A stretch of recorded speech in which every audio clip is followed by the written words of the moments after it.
الفيديو السابق كان طويل، داكشي علاش قررت مثال الجواب نديرو في فيديو اخر.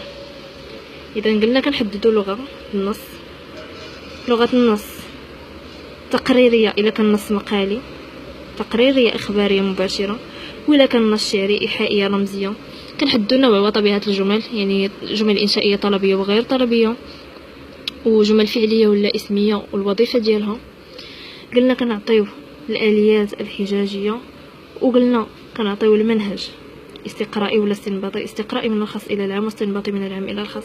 اذا مثال الجواب مثلا كنقولوا اعتمد الكاتب، الا كان نص نثري. دابا عندي نص نثري، لو كان عندي نص شعري نقول اعتمد الشاعر. اعتمد الكاتب لغه تقريريه.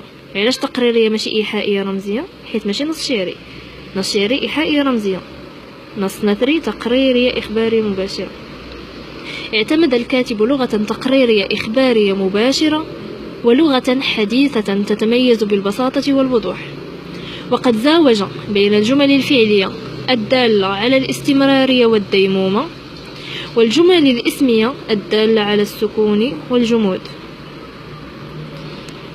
كما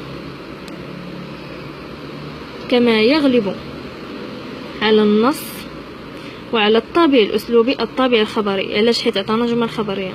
اكيد في النص كتلقى جمل خبريه، راه يعني الكاتب كيعطيك كيخبرك بشي معلومات، اذا وظف جمل خبريه.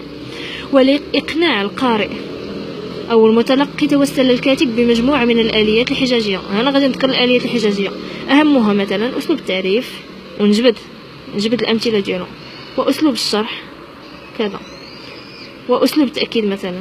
وهي اساليب ادت وظيفتين. شنو هما الوظيفه ديال هذه الاساليب؟